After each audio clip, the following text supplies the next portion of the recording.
Mira, nosotros vamos a comenzar a describir la musculatura cefálica caudal.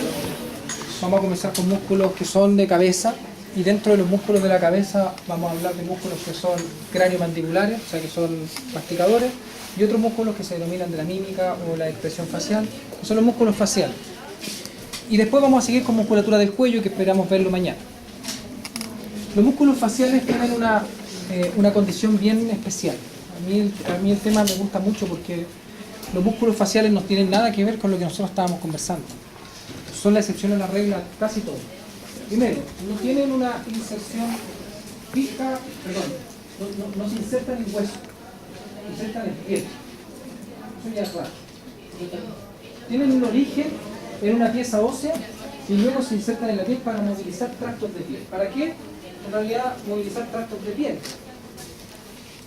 Están inervados de una manera muy distinta, porque la musculatura en general está inervada por un nervio raquídeo.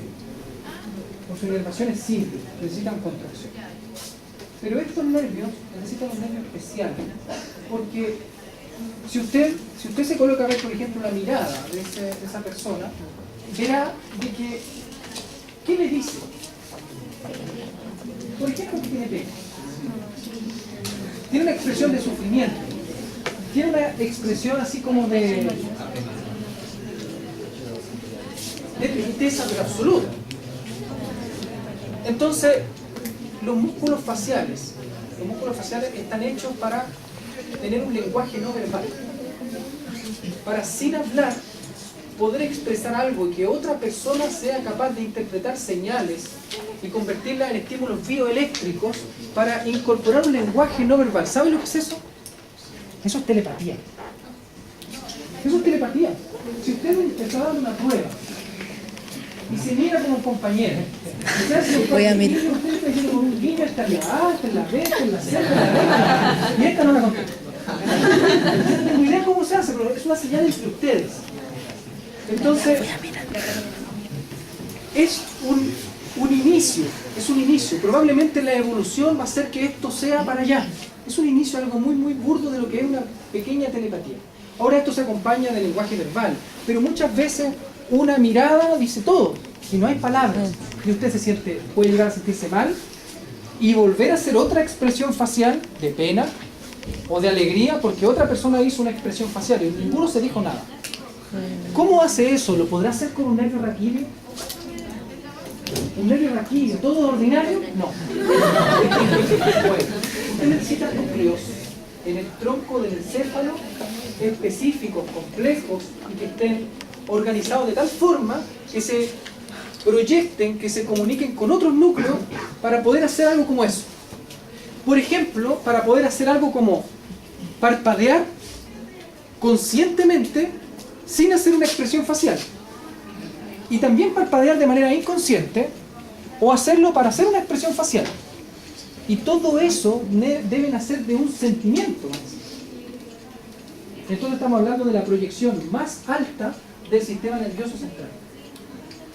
Y esa proyección está a cargo de un arco faríngeo embrionario, que es el segundo.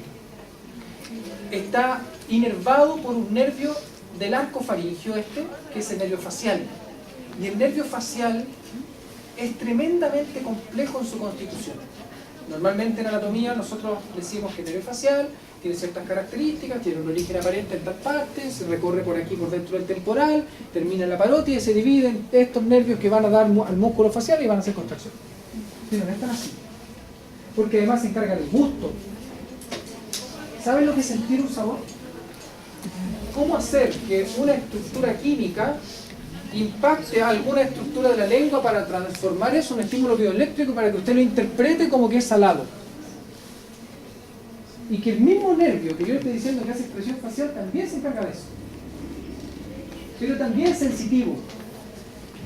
O sea que este mismo nervio lleva inervación sensitiva, o sea, dolor, temperatura, presión, a una región de la oreja, a una región de la concha. Entonces hablamos que el nervio no es solo motor, porque normalmente se dice en los textos, el nervio facial es motor. Es una ofensa. El nervio facial es un nervio tremendamente complejo. Es sensitivo, es sensorial, es motor y es complejo. Eso significa ser complejo. Cuando un nervio es solo motor, como el nervio oculomotor, entonces es un nervio simple. Si el nervio es sensitivo y motor, es un nervio compuesto, mixto, como un nervio raquídeo. Pero si el nervio además es sensorial, es decir, que tiene la capacidad de incorporar señales que le den un sentido, como el gusto, como el olfato, como la audición, como la visión, entonces, como el tacto, que se considera un sentido también, pero no se considera inervación sensorial. Entonces ahí hablamos de un nervio que es complejo, ¿ya? Está inervado entonces por el nervio facial, deriva del segundo arco faríngeo y son capaces de movilizar pequeños tractos de piel. Ahora, además, están en relación a cavidades. Los músculos faciales están en relación a cavidades, por lo tanto sirven para ocluir. Básicamente lo que hacen es ocluir y dilatar cavidades en relación a la cuenca del ojo, a la órbita, en relación a la fosa nasal y a la cavidad nasal. Y rudimentariamente al polo acústico externo. O sea que son puras cavidades que la están ocluyendo y dilatando. El problema como de ingeniería era cómo llegar a través de una unidad motora baja hacia los músculos faciales de manera que trabajen independientemente pero también trabajen en grupo. Porque usted no puede, por ejemplo, conscientemente, si yo le digo active el prócer, pero solo el prócer, no se puede. Porque el prócer hace la señal de enojo, sí, pero el corrugador del supercilio también hace lo mismo. Y tiene que el músculo occipital, occipito frontal, tiene que relajarse para que usted pueda actuar con el músculo prócer. Entonces los músculos no pueden actuar solos, a pesar de tener una unidad motora baja. Y al actuar en grupo, hace que estas señales grupales hagan una expresión. ¿Cómo hago entonces para que la musculatura de la cara, moviendo tractos de piel, esta musculatura sea superficial, esta sea superficial, esta está abajo de la piel, sea capaz entonces de producir estas señales a través de una malla que tenemos en la cara, que no es fascia? O sea que en la cara no tenemos fascia superficial, que habíamos hablado como que en el cuerpo, la mayoría del cuerpo tenemos fascia superficial. No, la tuvieron que sacar porque si teníamos una fascia superficial la mímica no se notaría. Entonces, sacaron la fascia superficial y le colocaron una malla aponeurótica, o sea que es de aponeurosis, un tendón ensanchado, que está cubriendo la mayoría de la musculatura de la cara. Y eso se denomina SMAS, Sistema Músculo Aponeurótico Superficial. El SMAS. El SMAS entonces es un sistema que tiene prácticamente todos los músculos tomados, los músculos de la cara, y son capaces de actuar en grupo. Eso es importante, ¿por qué? Porque antes de que se supiera la existencia del SMAS, que no hace mucho, 30, 40 años, se hacían cirugías en la cara, estéticas, haciendo incisiones por toda la cara, traccionando regiones, tractos de piel y porciones musculares para que borrar arrugas. Porque las arrugas no son más que una expresión de la piel perpendicular a la dirección de la fibra muscular de la cara. O sea, que si la fibra muscular es concéntrica alrededor del ojo, entonces las arrugas van a ser radiadas. Y si las fibras musculares del músculo occipital frontal son transversales, las arrugas son verticales, son perpendiculares, siempre. Entonces, tantas veces la piel hace este trabajo que finalmente se termina venciendo y arrugando. Por tanto, para poder vencerla había que hacer incisiones por toda la cara y tratar de estirarlas. ¿Pero qué ocurrió? Ocurrió que tenía una persona que se veía bien, pero que tenía múltiples cirugías, pequeños rastros, cicatrices por todos lados. Entonces después había un problema que había que hacer ciertos maquillajes, etc. Hasta que un cirujano plástico se dio cuenta de algo muy particular. Estiró desde una incisión preauricular, se dio cuenta que había un tejido que asociaba la musculatura y lo estiró desde la región preauricular y estiró toda la cara. Hizo unas pequeñas suturas y cerró. Y se creó el lifting facial. O sea que básicamente el lifting está dado porque existe el SMAS. Pero cualquier músculo que no sea del SMAS no participa dentro de ese lifting. Entonces, por ejemplo, el músculo platisma no es parte del SMAS. No tiene esa inserción en esta aponeurosis. Entonces, ¿qué pasaba con el lifting? Era maravilloso para la cara. La persona tenía 65 años, quedaba muy bien, parecía de 30, pero su cuello la dilataba, porque el cuello seguía estando todo arrugado. Entonces, el SMAS no es para todos los músculos faciales, no es requisito del segundo arco faríngeo, sino que algunos, la mayoría van a pertenecer y otros no van a pertenecer. ¿Qué le quiero decir con todo esto? Que es importante que sepa cuáles pertenecen al SMAS, cuáles no pertenecen al SMAS, cuáles son considerados profundos y cuáles son considerados superficiales, haciendo hincapié en que todos son superficiales, todos están a nivel de la piel. El SMAS se ubica en la hipodermis, por tanto es parte de la piel, este comentario. Entonces todos estos músculos son superficiales en teoría, pero dentro de los músculos faciales se consideran algunos más profundos que otros. Y ahí hablamos de musculatura profunda facial y musculatura superficial, pero facial. ¿Ya? Músculos que están en relación a los párpados y a las cejas. Tenemos músculo occipito frontal, músculo prócer, músculo orbicular de los ojos y corrugador del supercilio superciliar. Estos son los músculos entonces que se encuentran en relación al párpado, en relación a la órbita, y que se encargan de ocluirlas o también de dilatarlas. Músculo occipito frontal. El músculo occipito frontal es un músculo poligástrico. Tiene 4 vientres y está interpuesto un tendón ensanchado, por lo tanto es una aponeurosis y se denomina galia aponeurótica. Antiguamente se le denominaba aponeurosis epicránea, ahora galia aponeurótica. Y esta galia aponeurótica integra los 4 vientres, que son 2 occipitales, 2 frontales. Es un músculo que se ubica entonces sobre el cráneo. Y su origen es óseo, en la línea nucal superior del occipital, como fibra muscular, un origen muscular. Pero también tiene un origen tendinoso en el centro, que está dado entonces por parte de la galia aponeurótica en la protuberancia occipital externa.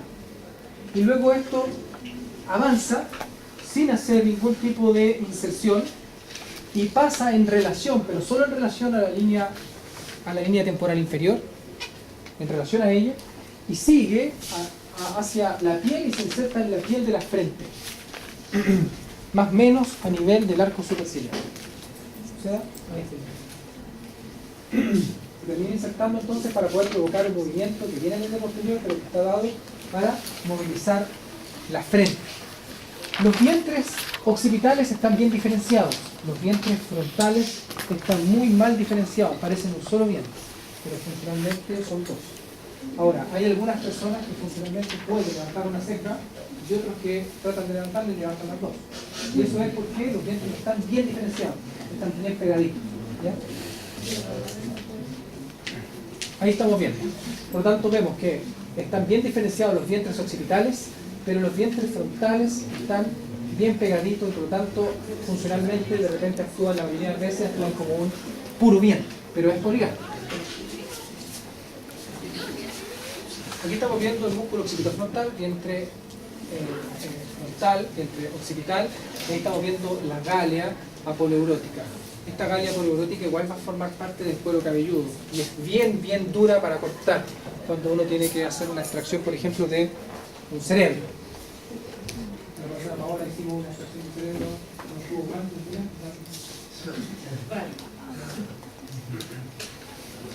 este movimiento que hace el músculo occipitofrontal, la expresión básicamente es de abrir los ojos traccionando la piel de la frente. Músculo antagonista del occipitofrontal, el músculo prócer. El músculo prócer es un músculo superficial es un músculo antagonista, como dijimos anteriormente. Su origen es en la base de la nariz, en el hueso nasal de la región, y también en parte del proceso ascendente del maxilar, ascienden las fibras y se distribuyen, confundiéndose con las fibras del músculo occipito frontal a nivel sobre el arco superciliar. O sea, es un músculo corto, es divergente hacia superior, y es un músculo pequeño, pero es bastante potente porque contrarresta muy bien al músculo occipito frontal. Es un músculo que da la expresión de enojo, pero no actúa solo, sino con un músculo que está levemente en otro plano, que se denomina músculo superciliar. Ese. El músculo superciliar es un músculo que no es profundo, no es de los músculos profundos de la cara, solamente está en un plano levemente más profundo que el occipito frontal, pero sigue siendo superficial. Y una vez que hemos cortado las fibras del músculo occipito frontal, vientre frontal, podemos ver el superciliar, que recorre desde el ángulo más menos el ángulo medial del ojo, pero sobre todo a nivel del proceso ascendente del maxilar. Ahí está su origen y se inserta en la piel de la región de la eminencia frontal, ¿ya? Entre ambos son capaces de hacer entonces la expresión del ojo. Ahí estamos viendo el prócer, ahí estamos viendo el superciliar, y este es el músculo orbicular del ojo. Y acá estamos viendo el músculo occipito frontal. Esos son ejemplos de la acción de los músculos que son prócer y corrugador del supercilio. ¿Podríamos ver la imagen anterior? ¿Cuál era el tercero? Eso, músculo orbicular del ojo. Orbicular del ojo. El músculo orbicular del ojo es un músculo complejo en su constitución, porque está hecho con fibras concéntricas para poder obstruir la órbita, ¿cierto? Pero tiene dos porciones. Una porción que se denomina palpebral, que es central, y una porción que se denomina orbitaria, que está en relación a la órbita. Ambas porciones tienen un origen que está dado por medial, por aquí. Pero la diferencia está en que la porción palpebral además se origina en un cartílago que deriva de la dura madre, o sea, deriva del sistema nervioso, de la meninge, de la dura madre, se proyecta hacia la cavidad orbitaria y luego termina proyectándose en un cartílago que se denomina tarso, cartílago tarsal. Y el tarso le forma como una base a esto, y ahí es donde se va a originar el músculo palpebral, porción palpebral del músculo orbicular.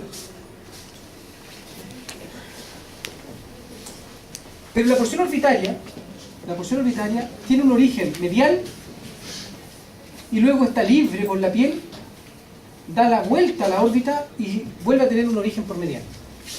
O sea que está hecho como para poder llevar la musculatura, la piel, hacia medial.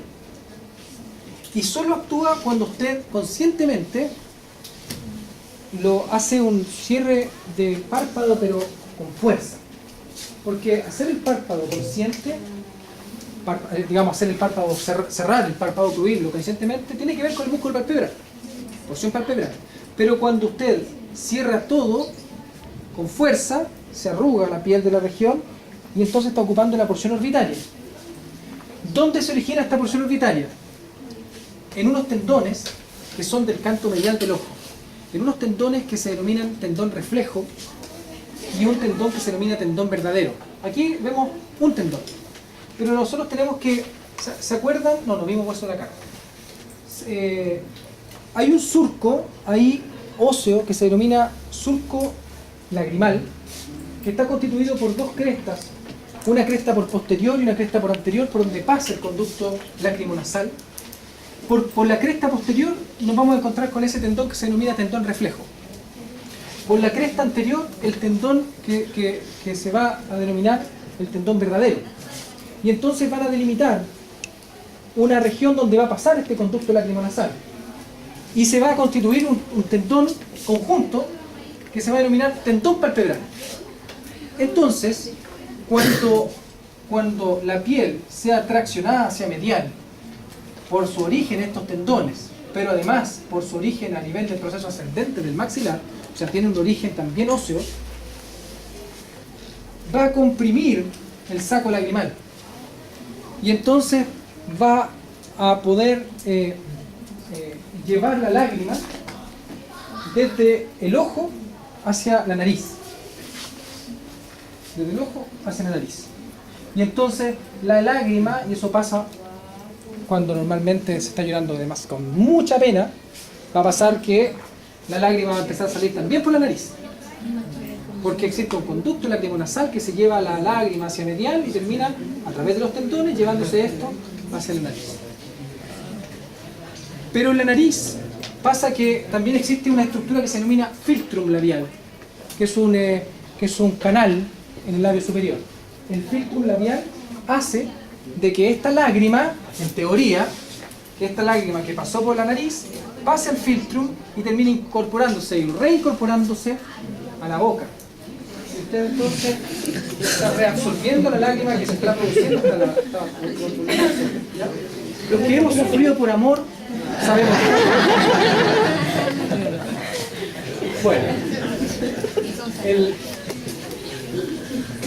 la porción auricular, entonces dijimos, no tiene una inserción, no tiene un origen hacia lateral. Su origen es solo medial, ¿ya?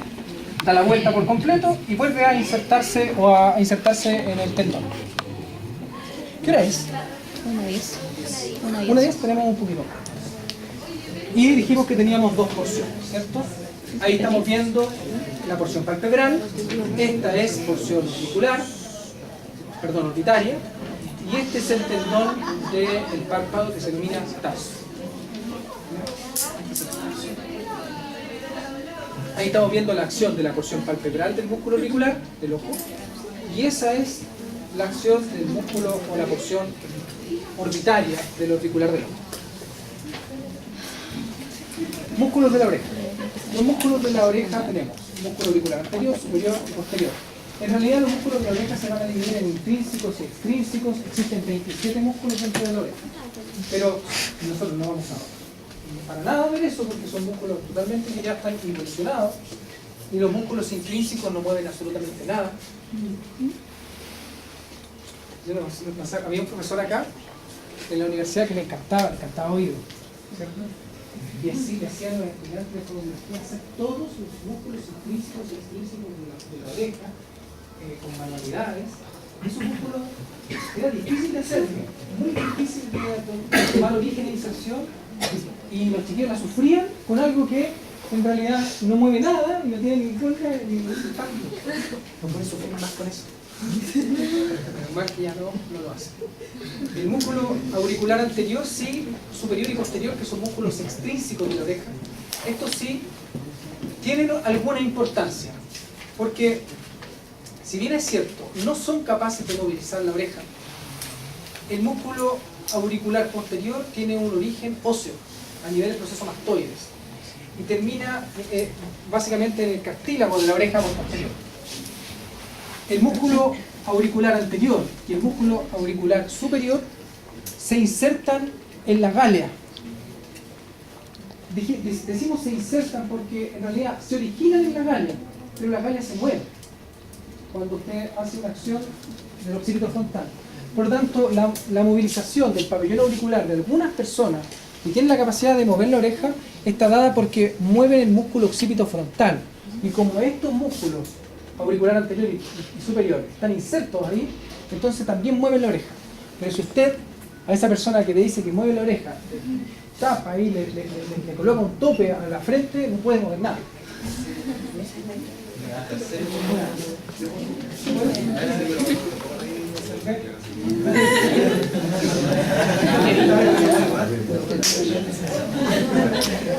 Hay una cosita también importante, que algunas personas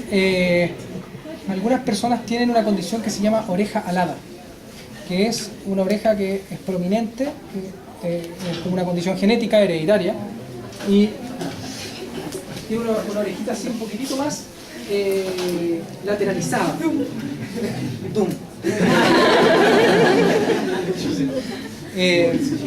Esas personas igual es un problema porque se esconden la oreja, se dejan crecer el pelo, y normalmente ¿hay alguien que tiene oreja alada?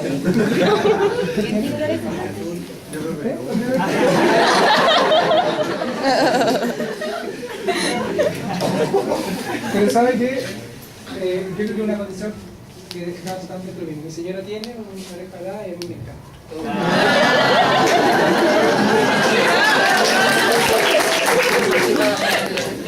¿Sabes? Y además, mi hija, hace poquito, nace y lo primero que veo es que la misma orejita a la izquierda tenía también una bueno, pero es básicamente por una constitución anómala del músculo auricular posterior que no hace que la oreja esté más pegada al cráneo y la deja libre. Algunas veces también es por una mala constitución del cartílago. Y ahí solamente le falta un pliegue, por ejemplo, en el cartílago, y se hace el pliegue quirúrgicamente y se acabó el problema. Pero cuando es de este tipo, lo único que hacen es tomar la oreja por posterior, hacer una pequeña cirugía, traccionar los tejidos y pegarlo un poco más hacia la región mastoidea y se acabó el problema también. ¿Ya? Ahí estamos viendo músculo auricular anterior, superior, posterior y algunos de los músculos que son intrínsecos de la oreja que no tiene razón para poder ser. Chiquillos, dejémoslo hasta aquí. Dejémoslo hasta acá y continuamos mañana a la otra.